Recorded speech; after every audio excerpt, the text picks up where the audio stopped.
6వ అధ్యాయంలో మరి ముఖ్యముగా ఇక్కడ చూడండి, మనకి ఒక వాక్యము పలుసార్లు రిపీట్ అవుతూ ఉంటుంది అనమాట అండి. ఈ గుడారము, ప్రత్యక్ష గుడారము చేయడంలో ఇక్కడ 1వ వచనంలో ఉంటుందండి. నీల ధూమ రక్త వర్ణములు గల పేనిన సన్నపు నారతో వాటిని చిత్రకారుని పని అయిన కెరూబులు కలవానిగా చేయవలెను. ఆమేన్. చూడండి, ఇక్కడ చూడండి, నీల ధ్రువ రక్త వర్ణములుగా సన్నపు నారతో వాటిని చిత్రకారుని పని, చిత్రకారుని, కళాకారుని. ఇప్పుడు కళాకారులు అని ఏమంటారండి? ఎవరన్నంటారు? చక్కగా నైపుణ్యముగా ఒక ఆర్టిస్టు చక్కగా వేస్తే వారిని చిత్రకారు. నైపుణ్యము గల వారిని దేవాలయములో వాడుకుంటూ ఉన్నారు. నైపుణ్యము గల. ఇప్పుడు మనం అందరము కూడా బెసలేను గురించి మనం ధ్యానం చేసుకుంటాం చాలాసార్లు. అతను ఎంత జ్ఞానం అంటే బంగారముతోనే చిత్రమైన పనులు, ఆ బంగారం మోడల్స్. ఇప్పుడు చూడండి, బంగారం డిజైన్స్, చిత్రమైన పనులు ఆ బెసలేనికి దేవుడు జ్ఞానం ఇచ్చాడు. అలాగే ఈ దేవుని ఆత్మ రావడం బట్టి దేవుని ఉపకరణంలో ఆ విధంగా వాడబడ్డాడు అన్నమాట. ఆ కుమారుడిని బహుగా దేవాలయం కట్టడంలో బహుగా వాడుకున్నాడు. ఈ రోజున చిత్రకారుని పని వలె మనము ఉండాలి.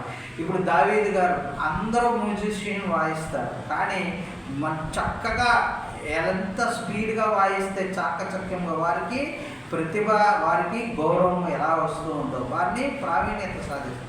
అలాగే వంటల్లో ఒక్కొక్కరు ఒక్కొక్క ప్రావీణ్యత, పాటలు పాడడంలో ప్రావీణ్యత, అలాగే వాక్యము చదవడంలో ప్రావీణ్యత, ప్రార్థన చేయడంలో నైపుణ్యము. ఇటువంటి వారినే దేవుడు బాగా సెలెక్ట్ చేస్తూ ఉన్నాడు. ఆరాధనలో మనకి వాడబడుతూ ఉన్నాం అన్నమాట. అయితే ఇక్కడ చిత్రకారుని పని అని చెప్పి చాలాసార్లు కూడా ఇక్కడ 31వ వచనంలో కూడా చిత్రకారుని పని చేసిన వాటిని కెరూబులు అనగా, ఇక్కడ చూసాం కదండి, మందసం కెరూబులు అంటే ఇవే ఇలా చేతులు ఇక్కడ జోడించున్నవి ఇలా వస్తూ ఉంటాయి. అయితే వాటి నమూనాతో మనము చేయాలని ఇక్కడ చెప్తూ ఉన్నాడు. మరి ముఖ్యంగా నేను చెప్పవలసిన అంశము, చిత్రకళాకారుని అలాగే నైపుణ్యము గల వారిని దేవుని జ్ఞానంతో మందిరములో వాడబడుతూ ఉండడము మనం చూస్తూ ఉన్నాం. సన్నని పేనే, అలాగే కుట్టుకులు, అల్లికలు, సమస్యమును, నైపుణ్యం. ఇక్కడ 5 తరలు కలిపి ఏం చేస్తున్నారు? ఏకముగా మనము ఒక క్లాత్ కింద కొడుతూ ఉన్నారన్నమాట. చూడండి, ముక్కల కింద ఉండడానికి ఇష్టపడలేదు, కానీ ఏకముగా మందిరము ఉండడానికి ముక్కలు. అలాగే చూడండి, వారి గోత్రములు వేరు, 12 గోత్రాలు, ఇజ్రాయేల్ 12 గోత్రములు అయినప్పటికీ వారికి ఒక్కొక్క గోత్రానికి ఒక్కొక్క మందిరము ఇవ్వలేదు. ఒకటే మందిరము. చూడండి, ఏకాత్మ కలిగి దేవుని ఆత్మ ఆ విధముగా మనకి ప్రకాశింప చేస్తూ ఉన్నదన్న ఉద్దేశంతో ప్రత్యక్ష గుడారము ఏర్పాటు చేయాలని అక్కడ కొలతలు కూడా ఇచ్చి మనకి చెప్పినట్లుగా మనం చూస్తూ ఉన్నాం. మళ్ళా ఈ కొలతలలో ఈ మందిరము యొక్క ఇంకొక గుడారము యొక్క ఇంకొక విశిష్టత ఏంటంటే 26:33లో ఉంటుందండి. ఆ అడ్డతెరను ఆ కొలుకుల క్రింద తగిలించి సాక్ష్యపు మందస్సము అడ్డతెర లోపలికి తేవలేను. ఆ అడ్డతెర పరిశుద్ధ స్థలమును అతి పరిశుద్ధ స్థలమును వేరు చేయను. చూసారా, ఇక్కడ ప్రత్యక్షపు గుడారము ఏకంటిగా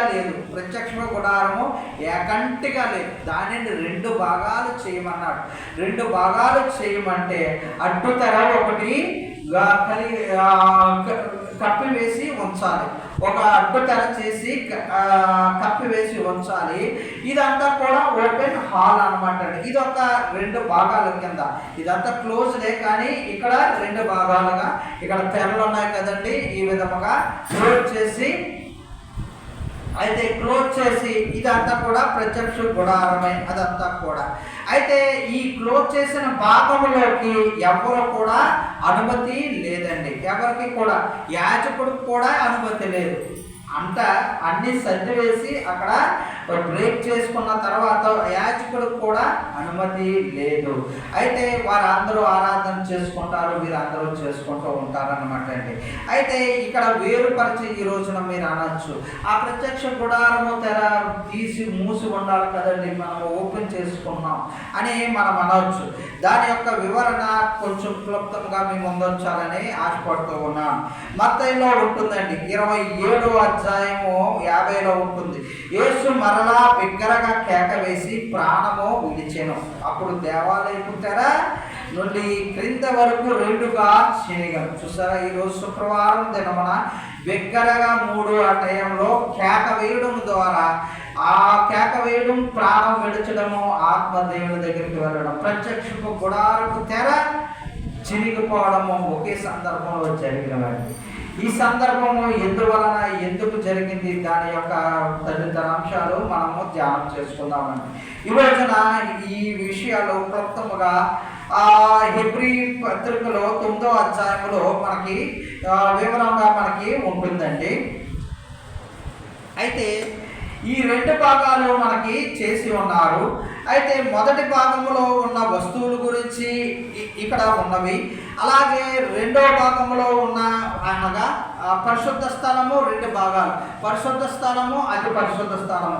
అతి పరిశుద్ధ స్థలంలో ఉండవలసిన కొన్ని ఉపకరణాలు ఉన్నవి. అతి పరిశుద్ధ స్థలంలో ఏమున్నవంటే మందసము ఉంది. అయితే మందసము ఉంది, కెరూబులు ఉన్నవి, మన్నా పాత్ర, సమస్యమును అనే అన్నీ ఉన్నాయి. ఇక్కడ మనకు ఎలా ఉందో సమస్యమును అక్కడ అలాగే ఉన్నవి. కానీ అయితే అక్కడ చూడండి, మరి ఇక్కడ పరిశుద్ధ స్థలంలో ఏమున్నవి, అలాగే ఇంకోండి చూసాం కదా, అంటే దీపస్తంభము, 7 దీపస్తంభములు, ఓలివల తైలం నిత్యము వేస్తూ అది నిత్యము వెలుగుతూ ఉండేవన్నమాట అండి. ఈ దీపస్తంభము తదితరులు ఆ పరిశుద్ధ స్థలంలో ఉండే పరికరాలు. అయితే సరే, దాని గురించి మనకి భక్తుడు చెప్తూ ఇక్కడ మనకి కొన్ని విషయాలు చెప్తూ ఉన్నాడు అనమాట అండి. ఇది మనకి హెబ్రీలు 9వ అధ్యాయంలో వివరంగా ఉన్నదండి. అయితే ఈ యాజకుడు మనకి ఎప్పటికీ అనుమతి ఇచ్చాడంటే, దేవుడు అతి పరిశుద్ధ స్థానములకు సంవత్సరానికి ఒక్కసారి మాత్రమే అనుమతి ఇచ్చాడు. సంవత్సరానికి ఒక్కమారు మాత్రమే లోపలికి వెళ్ళడానికి అనుమతి ఇచ్చాడు అనమాట అండి. ఎవరికి? యాజకుడైన వారికి సంవత్సరానికి ఒకసారి. మరలా ఒట్టి చేతులతో వెళ్ళకూడదండి యాజకుడు. దేనితో వెళ్ళాలంటే పశువుల యొక్క రక్తముతో వెళ్ళాలి. ఎందువలన వెళ్ళాలి? ఆయన యొక్క పాపాలు పరిశుద్ధపరచడానికి, మరలా వచ్చిన వారి ఇజ్రాయేల్ ప్రజలందరికీ మీద చిమ్మి వారిని పరిశుద్ధపరచడానికి, పాప ప్రక్షాళన చేయడానికి, పరిశుద్ధపరచడానికి, చేసిన అజాగ్రత్తగా చేసిన, తెలిసి చేసిన, తెలియక చేసిన పొరపాట్లని క్షమించిన నిమిత్తము వారు పరిశుద్ధపరచడానికి చిలకరింపు చేసేవారు. ఎప్పటికీ? సంవత్సరానికి ఒకసారి మాత్రమే. అనగా ఆయనకి కూడా హక్కు లేదు. హక్కు మరి ఇంకెవరి కోసం ఎదురు చూస్తుంది? అతి పరిశుద్ధ స్థలం ఇంకెవరి కోసమో ఎదురు చూస్తుంది అనేది ఇది దైవ ఆత్మే మనకి ప్రబోధిస్తుంది. ఇంకా ఎవరి కోసమో ఎదురు చూస్తూ ఉన్నది అని చెప్పేసి మనకి బోధిస్తూ ఉన్నది. అయితే దేవుడు ఏం చేశాడంటే, ప్రభువు లోకంలో ఉన్నప్పుడు ఏ పశువు రక్తమో కూడా యాజకుడే, ఆయన మనకి ఏమై ఉన్నాడు? ప్రధాన యాజకుడు. ఏ పశువు రక్తమో కూడా ఆయన లోపలికి తీసుకెళ్ళలేదు. ఒక్కమారే ప్రవేశించారు. అందుకే మనం ఏమంటాం? ఒక్కసారే మరణం, ఒక్కసారే జీవము, ఒక్కసారే రక్షణ, ఒక్కసారే బాప్తిస్మము, సమస్యమును ఒక్కమారే మనది. అలాగే ప్రభువు కూడా ఏం చేశారు? ఒక్కమారే ప్రవేశించారు. అతి పరిశుద్ధ స్థలంలో తెర చినిగిపోయి ఈ రోజున లోపలికి ఎలా ప్రవేశించారండి? ఆయన స్వరక్తముతో ప్రవేశించారు. అంతేగాని హస్తపుష్టమైన పశువులతో, కోడల, మేకల రక్తంతో ఆయన ప్రవేశించలేదు. ఆయన సురక్తముతో ప్రవేశించారు. అప్పుడు తెర చినిగింది. ఆ అడ్డుతర నీకును నాకును ఉన్న మధ్యన తొలగపోయింది. ఈ రోజున మన అందరికీ ఆయన దగ్గరయ్యి స్నేహితుడయ్యాడు, మనకి ప్రధాన యాజకుడయ్యాడు. మనకి ఆ రక్తమే ప్రోక్షిస్తున్నాడు. ఏ రక్తం వల్ల కూడా మనము పరిశుద్ధపరచలేము. దేవుని రక్తంలోనే పరిశుద్ధపరచబడ్డాము, అయితే పడతాము అని వాక్యం ద్వారా సెలవిస్తూ ఉన్నానమాట.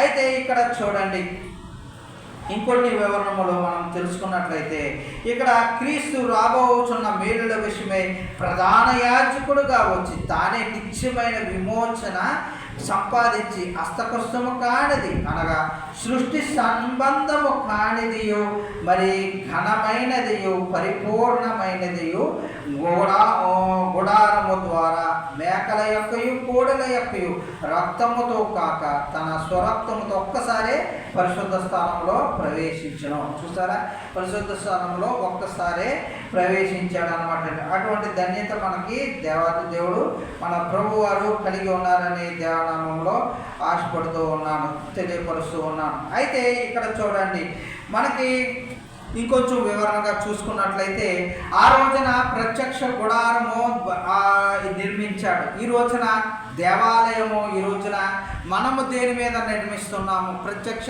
గుడారము ద్వారా నిర్మిస్తూ ఉన్నామా, లేకపోతే దేని మీద నిర్మిస్తూ ఉన్నాము? కాంక్రీట్ మీద నిర్మిస్తున్నామా? కానీ మనం పునాది ఏమై ఉన్నదంటే క్రీస్తు అనే పునాది మీద మనము వేస్తూ ఉన్నాం అన్నమాట. ఈ వివరణ అంతా కూడా కొరింథీయులు 3వ అధ్యాయంలో ఉంటుందండి. అయితే మొదటి కొరింథీ 3:16 చెప్తూ ఉన్నాడు అనమాట అండి. మనము దేవుని ఆలయమే ఉన్నాం. మళ్ళా 3:12 నుంచి నేను ఈ వివరణ అంతా ఉంటుంది. అయితే క్రీస్తు ఎవడైనాను ఈ పునాది మీద బంగారము, వెండి ఇటువంటి వాటి సమానముగా క్రీస్తు అనే పునాది కలిగి ఉన్నామని దేవుడు చెప్తూ ఉన్నాడు. ఇక్కడ 2-3 మాటలు ఉన్నాయండి. అయితే వెండి, బంగారము ఈ పరికరాలు చూసుకోండి. మరలా కొన్ని పరికరాలు ఉన్నాయి చూడండి. గడ్డి, కర్ర, కొయ్యి కాలు, ఇవి చూడండి. వీటి మీద పునాది వేసామనుకోండి, అవి కాలిపోయినాయి అనుకోండి, ఒకవేళ ఏమవుతుందండి? బూడిదైపోతుంది. ఈ వస్తువుల మీద అగ్గి వచ్చిందనుకోండి, ఏమవుతుంది? శుద్ధి అవుతుంది. చూసారా ఈ రెండిట్లకి ఉన్న తేడా? ఈ రోజున సంఘము, దేవుని సంఘము ఎవరి మీద పునాది వేసి ఉన్నది? క్రీస్తు అనే పునాది మీద కట్టబడి ఉన్నది. అందుకే ఎన్ని శోధనలు వచ్చినా, ఎన్ని వచ్చినా సంఘము నిలబడిందంటే అవైతే ఏముంటుంది? అది పతనము, అది అంతము, అయితే అది నాశనము, అది అభివృద్ధిలోకి రాదు. ఈ రోజున క్రీస్తు సంఘము అన్నీ కూడా మనము క్రీస్తు అనే పునాది మీద కట్టబడుతూ ఉన్నాం. అంతేగాని వేరే ఎవరైనా సరే, ఎంత భక్తులైనా క్రీస్తు అనే పునాది మీద కట్టబడి ఉన్నాము. అయితే ఇక్కడ చూడండి, అది అగ్ని చేత బయలుపరచదు, మరియు వాని ఎట్టిదో దానిని అగ్నియే పరీక్షించును. ఆ అగ్ని పరీక్షిస్తుంది. ఆ పరీక్షలో మనము మెరుగుపరుచుకుంటూ ఉంటాం. క్రీస్తు ఎలా అయితే పునాది వేసాము, అగ్నిలో ఎలా పరీక్షించబడి మేలిమిగా ఎలా తయారవుతుందో ఆ రూపమే మనము కలిగి ఉన్నాము. కాబట్టి విశ్వాసంలో శ్రమలతో మనము మెరుగుపరుచుకుంటూ ఉంటామని వాక్యం ద్వారా సెలవిస్తూ ఉన్నాను అనమాట. అయితే పేతురు 1:7 ఇంకొంచెం వివరణ ఉంటుందండి.